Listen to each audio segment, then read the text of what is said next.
The grand arena of the Galactic tournament was alive with energy. Beings from across the galaxy filled the towering stadium, their voices blending into a cacophony of roars, cheers, and alien languages. Above them, holographic displays showed the latest matchups and highlights of warriors, athletes, and champions from 100 different worlds. This was more than just a competition of physical prowess. It was a celebration of the unity of the galaxy's many diverse species. In the center of all the excitement, a small, frail figure sat near the edge of the seating area, far from the front rows where the elite and the powerful gathered. The boy was a Tazk, a species known for their once great athleticism and lithe bodies. But this boy was different. His skin was pale, his arms and legs small and frail. One of his legs was replaced by a mechanical limb, an outdated model that clicked with every movement. His large, black eyes scanned the arena, absorbing the spectacle, but his expression was one of quiet melancholy, not joy.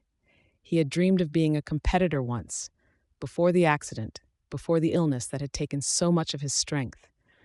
Now he watched from the sidelines, knowing he could never participate in the way he had once imagined. The Galactic tournament wasn't for people like him, no matter how much he wished it was.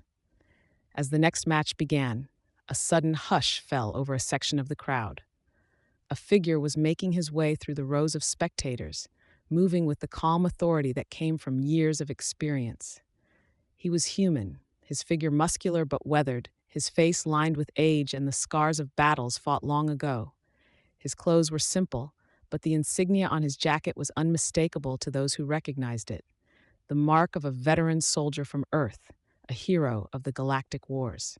He was Colonel Marcus Trask, a name whispered with reverence in certain circles. Trask had fought in some of the bloodiest battles against the invaders from the Dark Nebula, earning his reputation as a tactical genius and a soldier who always protected his people.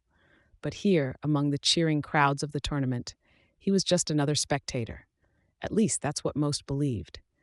As he descended the steps toward the lower rows, something caught his eye. Someone, rather. The boy.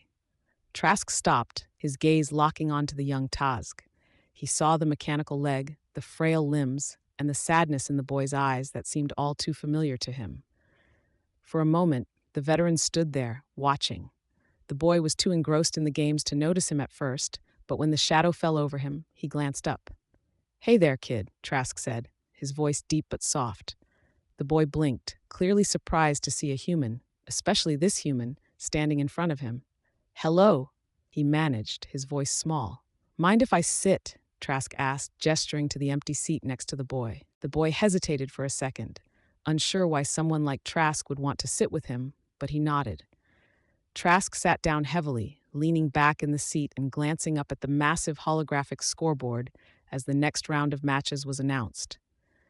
For a moment, neither of them spoke, both watching the crowd as the roar of the tournament filled the air. "You like the games?"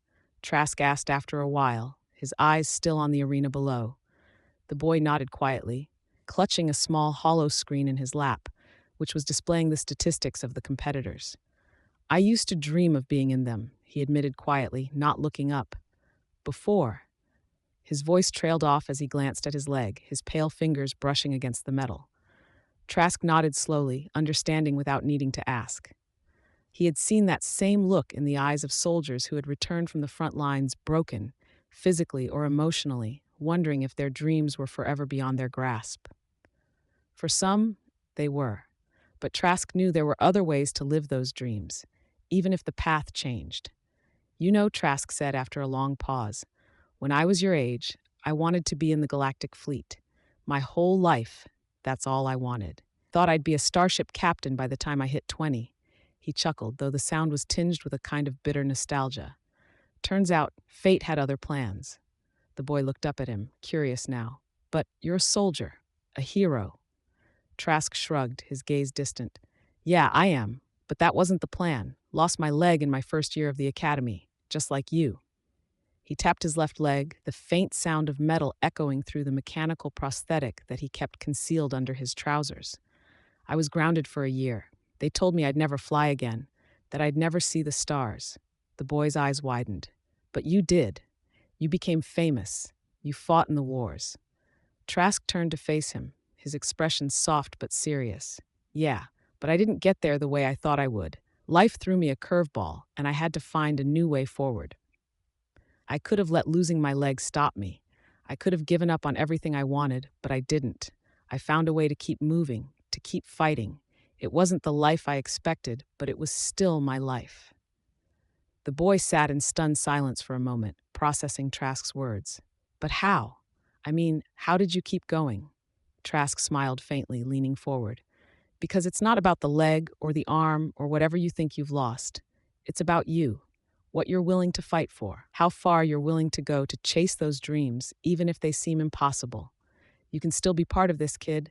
Maybe not the way you imagined, but there's always a way. The boy looked down at his leg again, his hand resting on the cold metal. But I'm not strong like you.